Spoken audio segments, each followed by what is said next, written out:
Friends, welcome to cooking with Ammu channel. இன்றைக்கி நம்ம தோட்டத்துக்கு போயிருந்தோம். பார்த்திங்கன்னா 3 வாழை மரத்தில் வந்து பார்த்திங்கன்னா அப்படியே வாழைப்பூ நல்லா பெரிய பூவாக இருந்தது. இது பாருங்கள், இது வந்து காயினோட வாழைப்பூ. இன்னும் 2 மரத்தில் வந்து பார்த்திங்கன்னா பழத்தோட வாழைப்பூ வந்து இருந்தது. அதை வந்து அப்படியே உடச்சி எடுத்துக்கிட்டோம். சரி, பெரிய பெரிய பூவாக இருக்கே. ஏற்கனவே நம்ம சேனலில் வந்து நம்ம வாழைப்பூ கூட்டு போட்டிருக்கோம், வாழைப்பூ பொரியல் எல்லாமே போட்டிருக்கோம். அதனால் நான் இன்றைக்கி உங்களுக்கு வாழைப்பூ துவையல் எப்படி செய்கிறதுன்னு தான் செய்து காட்ட போகிறேன் ஃப்ரெண்ட்ஸ். இதை பாருங்கள், எவ்வளோ பெருசாக இருக்குது பாருங்கள். இது வந்து பழத்தோட வாழைப்பூ. வாழைப்பூ வந்து பார்த்திங்கன்னா தோற்பு தன்மையாக இருக்கனால நம்மளுடைய ரத்தத்தில் கலக்கக்கூடிய சர்க்கரையோட அளவெல்லாம் வந்து இது கட்டுப்படுத்துது. இந்த வாழைப்பூ வந்து வாரத்தில் நம்ம 2 தடவையாக சேர்த்துக்கணும். நம்ம உடம்புல இருக்கக்கூடிய கொழுப்பு தன்மை, இந்த பசைத்தன்மையெல்லாம் இருக்கும் இல்லையா ரத்த ஓட்டத்தில், அதெல்லாத்தையும் இது சீரடைய செய்யுது. இது அதே மாதிரி பார்த்திங்கன்னா ஆக்சிஜன் அளவு நமக்கு அதிகமாக இருக்குது. இரும்பு சத்து எல்லாமே நமக்கு இந்த ரத்த சோயை வந்து வராத தடுக்குது. இது மெயினாக இது வந்து அல்சர் இருக்கிறவங்களாம் அடிக்கடி சேர்த்துக்கணும். இந்த வாழைப்பூவை சாதத்தில் போட்டு பிசைஞ்சு சாப்பிட்டோன்னா ரொம்ப ரொம்ப நல்லது. வாழைப்பூ பொரியல்லாம் அதுமாரி நம்ம பெண்களுக்கு வந்து பார்த்திங்கன்னா கர்ப்பப்பையில் இருக்க கோளாறு, இந்த மாதவிடை பிரச்சனை எல்லாமே வந்து இது தீக்குது. இப்போ வந்து எப்படி அதை க்ளீன் பண்ணுறதுன்றது காட்டுறேன். ஆல்ரெடி நம்ம சேனல்லையும் போட்டிருக்கோம் ஃப்ரெண்ட்ஸ். இது எப்படி நம்ம வாழைப்பூ க்ளீன் பண்ணுறது.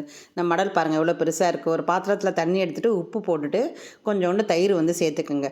அந்த துவர்ப்பு தன்மையை வந்து அது குறைக்கும். நான் வந்து அந்த படலெல்லாம் எடுத்துகிட்டு வாழைப்பூலாம் தனியாக ஆஞ்சி வச்சுருக்கேன். அந்த பாருங்கள் வெள்ளை கலரில் இருக்குது பார்த்திங்களா, ஒரு தோகை மாதிரி இருக்குது பாருங்கள், படல் மாதிரி.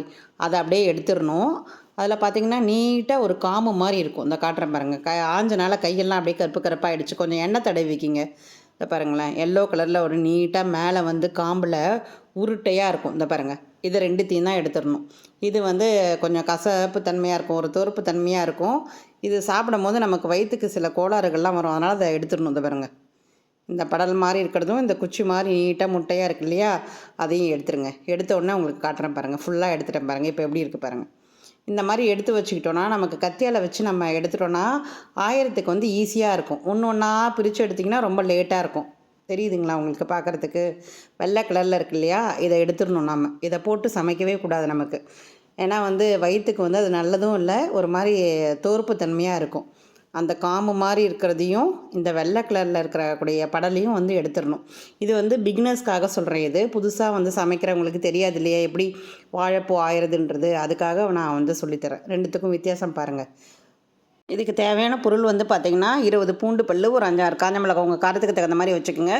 புளி வந்து ஒரு சின்ன நெல்லிக்காய் அளவு வச்சுக்கோங்க. 2 ஸ்பூன் கடலைப்பருப்பு, 2 ஸ்பூன் வந்து முழு உளுந்து எடுத்துக்குவோம். கல் உப்பு. இதை தண்ணியில் போட்டு வந்து நான் கட் பண்ணி போட்டு வச்சுருக்கேன் பாருங்கள். வடிகட்டி வச்சுக்கலாம். ஒரு பாத்திரம் எடுத்துக்கலாம். கொஞ்சமாக ஒரு 2 ஸ்பூன் வந்து எண்ணெய் விட்டுக்கோங்க. கடலைப்பருப்பு, இந்த வெள்ளை உளுந்து அதெல்லாம் நம்ம போட்டு வறுத்து எடுக்கணும்.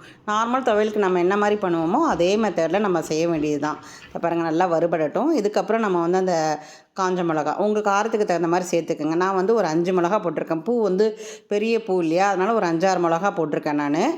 உங்கள் பூவோட சைஸுக்கு தகுந்த மாதிரி நீங்கள் வந்து சேர்த்துக்கோங்க எல்லாமே. புளி பாருங்கள், ஒரு நெல்லிக்காய் அளவு வந்து நான் போட்டிருக்கேன். அதையுமே போட்டு அதில் நல்லா வதக்கி விடுவோம். நல்லா வாசமாக இருக்கும் இந்த மாதிரி பண்ணும்போது. பூண்டை போட்டுக்குங்க. அடுத்தது பூண்டையும் போட்டு வதக்குங்க நல்லாவே. இது அப்படியே லைட்டாக அந்த கோல்டன் கலரில் வரும்போது நம்ம ஆஃப் பண்ணிட வேண்டியது தான். இதை அப்படியே தனியாக ஒரு தட்டில் கொட்டி ஆற வச்சிடலாம். இப்போ அந்த வாழைப்பூ நல்லா வடிகட்டிட்டு அதே பாத்திரத்தில் நம்ம அதை போட்டு நல்லா வதக்கணும். இதை பாருங்கள், நிறைய பார்க்கும் போது நிறையா இருந்தது வாழைப்பூ. வதங்க வதங்க அதனுடைய அளவு வந்து குறைய ஆரம்பிச்சிடும் நமக்கு.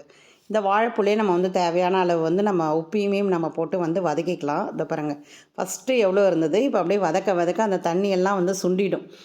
அதுக்கு தகுந்த மாதிரி நம்ம வந்து உப்பு சேர்த்துக்கலாம். அப்படியே வதக்கி விடுங்க. ஒரு சிட்டிகை வந்து மஞ்சத்தூள் வந்து சேர்த்துக்குங்க. சேர்த்து வதக்கி விடுங்க நல்லாவே.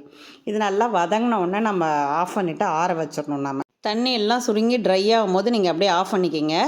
ஏற்கனவே நம்ம வறுத்து வச்சுருக்கோம் இல்லையா, காஞ்ச மிளகா, அந்த கடலைப்பருப்பு, அதெல்லாம் நம்ம மிக்ஸி ஜாரில் போட்டுட்டு ஃபஸ்ட்டு ஒரு 2 சுற்றி எடுத்துக்குவோம். ஏன்னா பருப்பு வந்து உடனே மையாது, அதுக்காக தான்.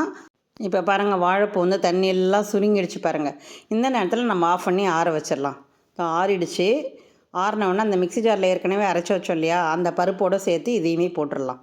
போட்டுட்டு நிறையெல்லாம் தண்ணி ஊற்றாதீங்க. நல்லா திக்காக தான் இது துவையல். அது திக்காக ஆட்டி எடுத்துக்கிட்டேன் பாருங்கள். உங்களுக்கு வேணும்னா இதோடையும் விட்டுடலாம். அதனால தான் நான் உங்களுக்கு அழகாக வச்சு காமிச்சிருக்கேன். உங்களுக்கு வேணும்னா தாளிக்கவும் செய்துக்கலாம். ஒரு தாளிப்பு கரண்டி எடுத்துகிட்டு ஒரு ஸ்பூன் எண்ணெய் ஊற்றிட்டு 1/2 ஸ்பூன் கடுகு, 1/2 ஸ்பூன் வெள்ளை உளுத்தம் பருப்பு, கொஞ்சோண்டு பெருங்காயத்தூள் போட்டுக்கோங்க.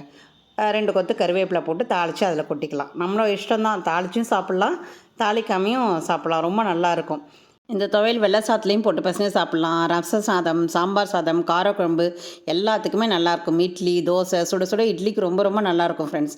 இதே ஒரு அளவோடு செய்து பார்த்துட்டு நீங்களும் கமெண்ட் பண்ணுங்கள் ஃப்ரெண்ட்ஸ். நம்ம சேனலுக்கு புதுசாக வந்திருக்காங்க, லைக் பண்ணுங்கள், ஷேர் பண்ணுங்கள், சப்ஸ்கிரைப் பண்ணுங்கள். மறக்காமல் பில் பட்டனை ப்ரெஸ் பண்ணுங்கள். நாளைக்கு பார்க்கலாம் ஃப்ரெண்ட்ஸ். பாய்.